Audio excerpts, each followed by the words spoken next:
ఇప్పుడు TS express news చూద్దాం.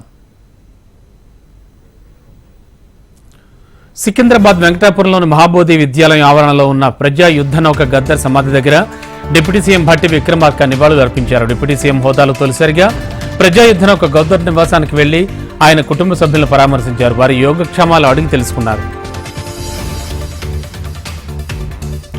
ఖమ్మం జిల్లా సత్తుపల్లిలోని సింగరేణి ఓపెన్ కాస్ట్ నుంచి బొగ్గును తరలించేందుకు ఏర్పాటు చేసిన రైల్వే లైన్పై ఓ ప్యాసింజర్ రైలు పరుగులు పెట్టింది. నిత్యం బొగ్గు వ్యాగన్లతో నడిచే గూడ్స్ ట్రైన్కు బదులు ప్యాసింజర్ ట్రైన్ సత్తుపల్లి ప్రాంతానికి రావడంతో పలువురు ఆసక్తిగా తిలకించారు. అయితే ట్రాక్ను పరిశీలించేందుకు రైల్వే అధికారులు ఈ ప్యాసింజర్ రైల్లో ప్రయాణించారు.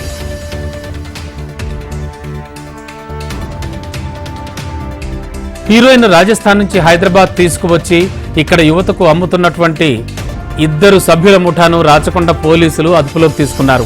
హయత్ నగర్ పోలీసులకు అందినటువంటి విశ్వసనీయ సమాచారం మేరకు ఈ హెరాయిన్ అమ్ముతున్నటువంటి రాజస్థాన్ రాష్ట్రానికి చెందిన 2 వ్యక్తులను ఎల్బీ నగర్ ఎస్ఓటీ పోలీసుల సహకారంతో అదుపులోకి తీసుకున్నారు. వాళ్ళ వద్ద నుంచి 50 లక్షల రూపాయలు విలువ చేసే 80 గ్రాముల హెరాయిన్ స్వాధీనం చేసుకున్నారు.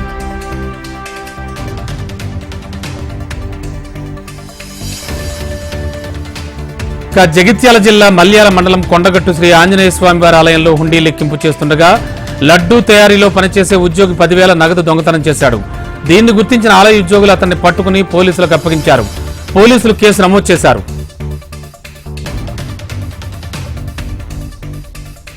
ములుగు జిల్లా వెంకటాపురం మండలంలోని అటవీ ప్రాంతాల్లో గుడుంబా తయారీ స్థావరాలపై పోలీసులు దాడులు నిర్వహించారు.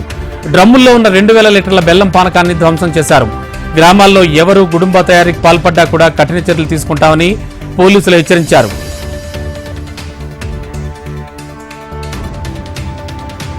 ఛత్తీస్గఢ్ కోరాజ్పాట్ అటవీ ప్రాంతాల్లో పోలీసులకు మావోయిస్టులకు మధ్య ఎదురుకాల్పులు జరిగాయి.